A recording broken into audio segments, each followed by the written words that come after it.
लोहा कंधार मतदारसंघाचे आमदार प्रताप पाटील चिखलीकर आता आपल्याबरोबर. त्यांनी आता विठ्ठलाचं दर्शन घेतलेलं आहे. साहेब, काय सांगताल, काय विठ्ठलाला मागणी मागितली आज? मी सर्वप्रथम पांडुरंगाच्या आणि रुक्मिणीच्या चरणी नतमस्तक होतो. आज पांडुरंगाच्या चरणी एवढी प्रार्थना केली की या महाराष्ट्रातला, माझ्या जिल्ह्यातला बळीराजा सुखावला पाहिजे. अगोदर शेतकरी बंधूंनी पेरण्या केलेल्या आहेत, त्यांना दुबार पेरणीचं संकट येऊ नये अशा पद्धतीची पांडुरंगाच्या चरणी प्रार्थना केली. आणि सर्व कष्टकरी शेतकरी सगळे सुखानं गुण्यागोविंदानं या महाराष्ट्रात नांदले पाहिजे अशा पद्धतीची भावना मी पांडुरंगाच्या चरणी व्यक्त केली. तुमच्याच पक्षाचे आमदार अमोल मिटकरींनी देखील 2 दिवसापूर्वी विठ्ठला दर्शन घेतलं होतं. त्यावेळी त्यांनी अजित पवार मुख्यमंत्री व्हावेत असं मागणं मागितलं. तुम्हाला वाटत नाही की अजित पवार मुख्यमंत्री व्हावेत? असं आहे की प्रत्येकाला आपण ज्या पक्षात काम करतो त्या पक्षाच्या नेत्याला संधी मिळाली पाहिजे असं वाटणं त्याच्यामध्ये गैर नाही आहे. परंतु आता महायुतीचं सरकार आहे, देवेंद्रजी फडणवीस साहेब भक्कम पाठिंब्यावर या ठिकाणी उभे आहेत. भविष्यात पांडुरंगाच्या कृपेनं देवेंद्र फडणवीस साहेबांचं जर प्रमोशन झालं तर त्या ठिकाणी दादा मुख्यमंत्री व्हावेत हे मला देखील वाटतं. तसं तुम्ही साकडं घालताल विठ्ठलाला?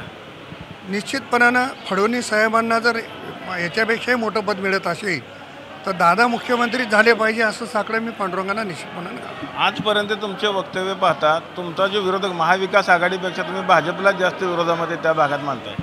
नाही, असं काही नाही आहे.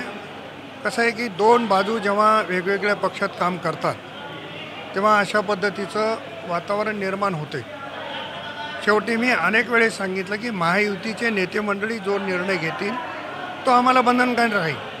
नांदेडमध्ये कोणी जरी बोलत असेल तर त्यांना अधिकार नाही, मला पण अधिकार नाही. त्याच्यामुळे नेत्यांनी ज्या सूचना दिल्या त्या पालन कराव्यात. समजा पालन कोणी केलं नाही तर आम्ही देखील त्याला तयार आहोत, हेच सांगतो मी. 2 खासदार 5 आमदार तुमच्या भागामध्ये भाजपचे आहेत, मात्र राष्ट्रवादीमध्ये खरं तर प्रवेशाला तुमच्याकडे गर्दी होती. काय नक्की कारण आहे? त्याचं कारण असं आहे की जिल्ह्यामध्ये माझ्यासारखा सामान्य कुटुंबातला कार्यकर्ता हा पूर्ण वेळ लोकांच्या कामासाठी आहे. मी काही इशीमध्ये गुलाबाच्या फुलावर जन्मलो नाही, त्याच्यामुळे लोकांच्या समस्या मला माहीत आहे. आणि दादांसारखं कणखर नेतृत्व या निमित्तानं राष्ट्रवादी काँग्रेसला लाभलेलं आहे. आणि एकदा शब्द दिला की पाळणारा नेता म्हणून अजितदादाकडे बघितल्या जाते. त्यामुळं प्रत्येकाला वाटते की ही जी आमची टीम आहे, तटकरे साहेब असतील, प्रफुल्लभाई असतील, दादा असतील, यांच्या नेतृत्वाला बघून राष्ट्रवादीमध्ये येण्याचा ओढ जास्त आहे. ही गोष्ट खरी आहे की आत्तापर्यंत 4 माजी आमदारांनी राष्ट्रवादी काँग्रेसमध्ये प्रवेश केलेला आहे. आगामी स्थानिक स्वराज्य संस्थेच्या निवडणुकीमध्ये आपण कसे लढणार? वैयक्तिक सिंगल लढणार का तुम्ही महायुतीमधूनच लढणार? मी अगोदरही सांगितलं की महायुतीचे नेते 3 नेते आहेत, फडणवीस साहेब, दादा आणि शिंदे साहेब. तो निर्णय घेतील तो मान्य राहील.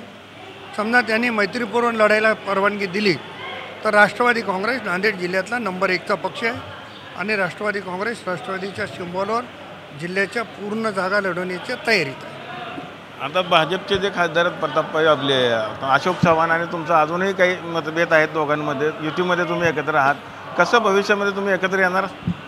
मतभेद असायचं कारण काही नाही आहे. अनेक वर्ष ते वेगळ्या पक्षात काम करत होते, मी वेगळ्या पक्षात काम करत होतो. आता त्यांना पक्ष बदलावा लागला, का बदलावा लागला मला माहिती नाही. ते वेगळ्या पक्षात काम करत आहेत, मी वेगळ्या पक्षात काम करतो आहे.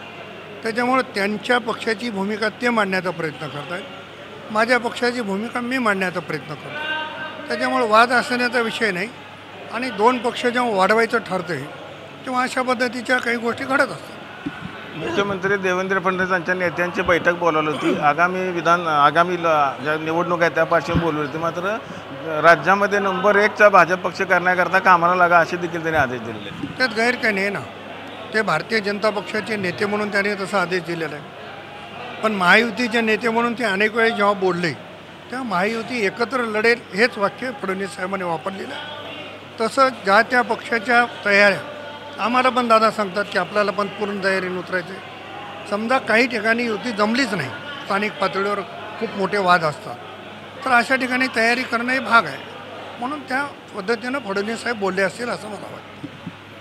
पंढरपुरातून कॅमेरामॅन विनोद सर, रवी लवेकर, TV9 मराठी.